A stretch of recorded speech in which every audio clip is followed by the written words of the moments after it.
भोंदूबाबा कमलेश महाराज अधिकारी यानं सोलापूरमधील 2 भावांना मृत्यूची भीती दाखवून त्यांची 2 एकर जमीन आणि 1.5 लाख रुपयांची फसवणूक केली होती. त्यामुळे त्यांच्या विरोधात जादूटोणा विरोधी कायद्यान्वये इंदिरानगर पोलीस ठाण्यामध्ये गुन्हा दाखल झाला होता.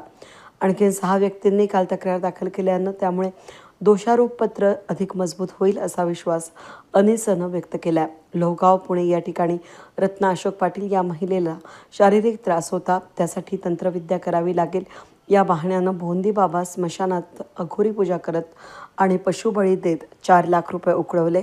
त्यासाठी त्यांना उज्जैनला नेण्यात आलं. काही दिवसानंतर पीडितेच्या परिवाराला कोलकाता या ठिकाणी विमानानं नेऊन महाकाली देवीच्या या ठिकाणी त्यांची अघोरी पूजा करण्यात आली. तो सर्व खर्च पीडितेकडून करण्यात आला. अहिल्यानगर जिल्ह्यातील भगीरथ भगवान कटके यांनी भोंदूबाबाचे यूट्यूब चॅनल पाहून नाशिकला आले होते. भोंदूबाबांना त्यांना पितृदोष आहे असं सांगितलं. नाशिक आणि उज्जैन या ठिकाणी होम हवन करण्यासाठी त्यांच्याकडून 7 लाख रुपये बळकावले.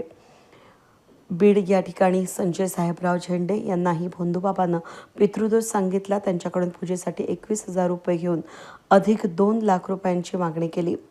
भोंदूने त्याच्या महादिविद्यानंद विद्या ट्रस्टमध्ये त्यांना सदस्य करून घेतलं. नंतर बाबाचे काळे कारनामे त्यांच्या लक्षात आल्यानंतर त्यांनी ट्रस्टच्या सदस्यत्वाचा राजीनामा दिला. मुंबई या ठिकाणी संजयभाई मखवानाजी, दर्जीभाई आणि इतरांचे जबाब नोंदवण्यात आले असून या कामी अनिसचे कृष्णा चांदगुंडे, व्ही.टी. जाधव, राजेंद्र दरोडे, ॲडव्होकेट बाबासाहेब नन्नावरे यांनी पाठपुरावा केला. सहाय्यक पोलीस निरीक्षक भूषण सोनार हे अधिक तपास करीत आहेत. आणखीन कोणी पीडित असेल तर अनिस किंवा पोलिसांशी संपर्क साधावा असं आवाहन अनिसने केलं. वीज न्यूजसाठी प्रतिनिधी कैलास उपाध्ये, लासलगाव.